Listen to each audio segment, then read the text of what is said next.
It is May 1962. An experiment is being conducted in the Elegant Interaction Laboratory at Yale University. The subjects are 40 males between the ages of 20 and 50 residing in the greater New Haven area.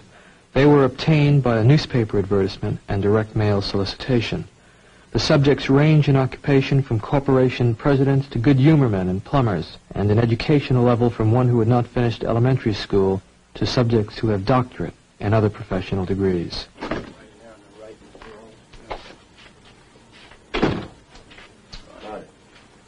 Right here. Now, both of you have been paid, so let me sit right down. So let me say that the checks are yours simply for showing up at the lab.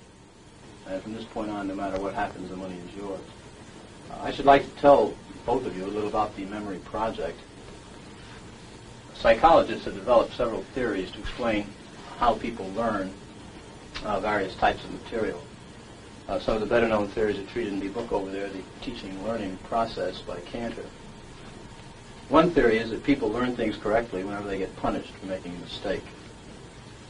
A common application of this theory would be when parents spank a child if he does something wrong. But actually, we know very little about the effect of punishment on learning because almost no truly scientific studies have been made of it in human beings. For instance, we don't know how much punishment is best for learning.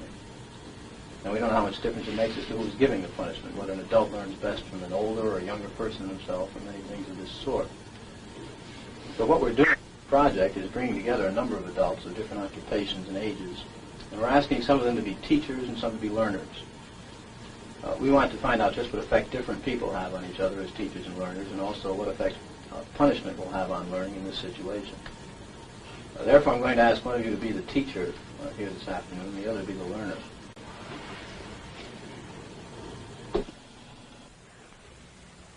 This machine generates electric shocks, and when you press one of the switches all the way down, the learner gets a shock. When you release it, the shock stops, you see, like that. The switch will remain in this middle position after you released it to show you which switches you've used on the board. Of course, if you were to press any one of them again, the learner would get another shock. All subjects are given identical instructions and a sample shock. I'm going to ask you to close your eyes and estimate the number of volts you receive in the sample shock. Do not open your eyes until I tell you to do so, please. Close them now. Okay, you may open your eyes, and using the voltage scale here, would you estimate for me the number of volts you received, please? You may also use the verbal designation, slight, moderate, strong, so forth, to help you. Say a number, please.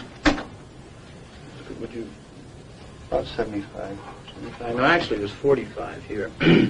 Although it may have seemed stronger because of the electrode paste, which provides a perfect contact. All right, let's go on to our instructions. We will begin with this test. You will read each pair of words in this list once to the learner until you've read through the entire list. Direct your voice toward that microphone as the rooms are partially soundproof. After you've read through the list once, you will go on to the next page.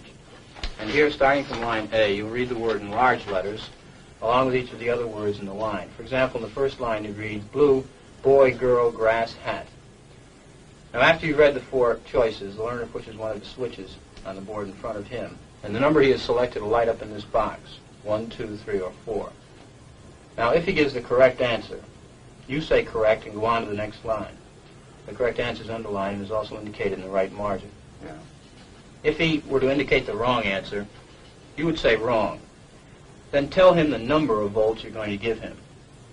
Then give him the punishment. Then read the correct word pair once, and then go on to the next line. For example, if he indicated 3 for blue, you would say wrong.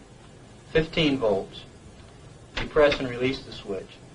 Read blue girl, and then go on to the next line. I see. Right? Now, each time he gives a wrong answer, you move up one switch on the shock generator. I see. And it's important that you follow this procedure exactly. So to help you, let me go through it again very quickly. All right. I would suggest you read the list and the test at a brisk pace to keep it moving. The victim was an accomplice of the experimenter.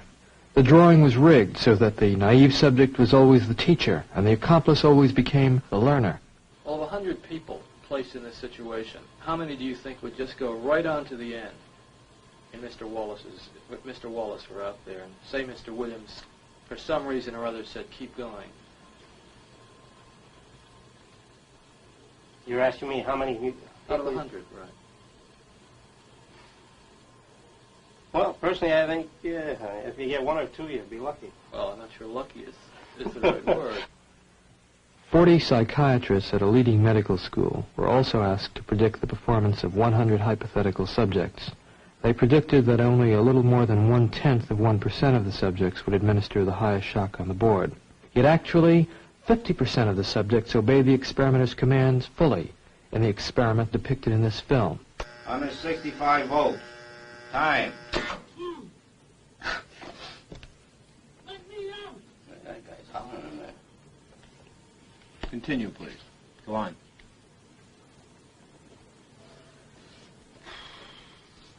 There's a lot of them here, you know. They have a heart condition there.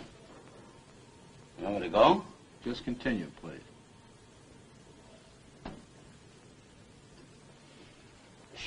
Sharp. Axe, needle, stick, blade. Answer, please.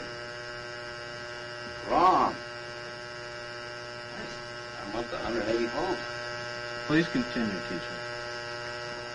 Needle, you're going to get a shock. 180 volts.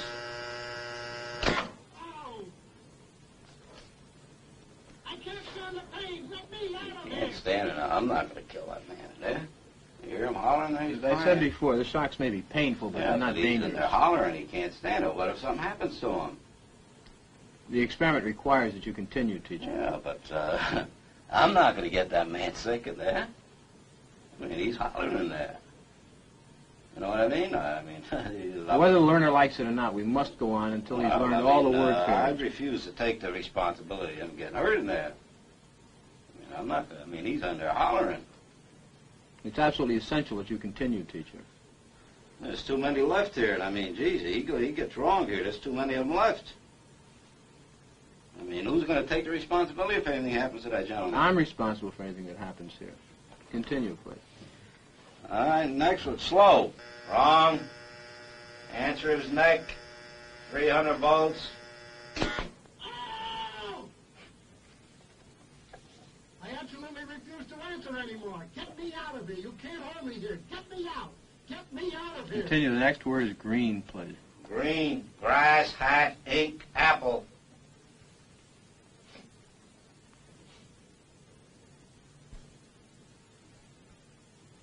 I can't go on, he won't answer. If the learner doesn't answer in a reasonable time, about 4 or 5 seconds, consider the answer wrong and follow the same procedure as you have been doing for wrong answers. Say wrong, tell them the number of volts, give them the punishment, read them the correct answer. Oh, man. Continue, please. Something's happened to that man in there.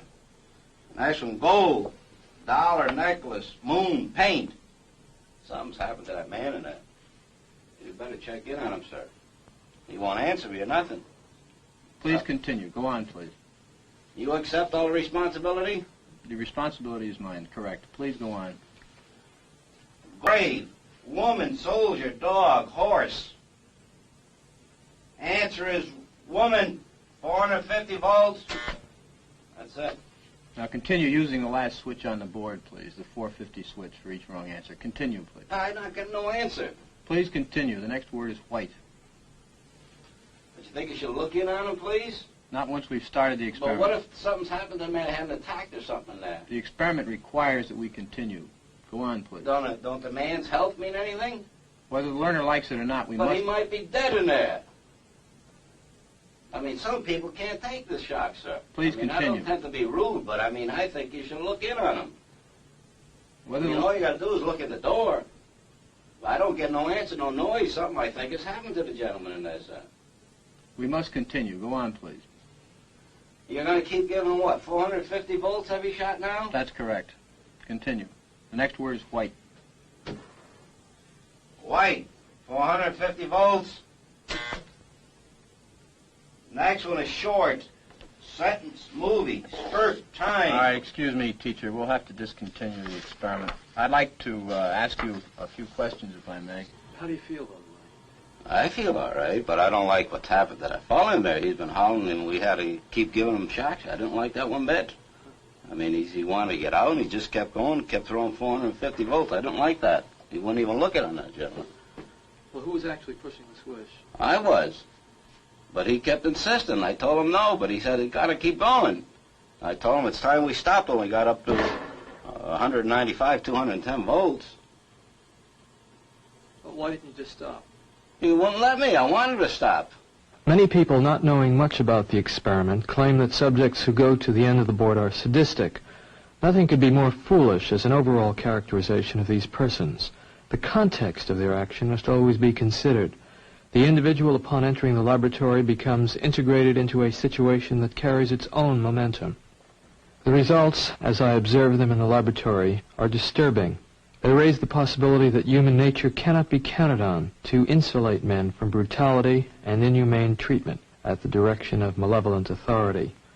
A substantial proportion of people do what they are told to do, irrespective of the content of the act and without limitations of conscience, so long as they perceive that the command comes from a legitimate authority. If in this study an anonymous experimenter could successfully command adults to subdue a 50-year-old man and force on him painful electric shocks against his protests, one can only wonder what government, with its vastly greater authority and prestige, can command of its subjects.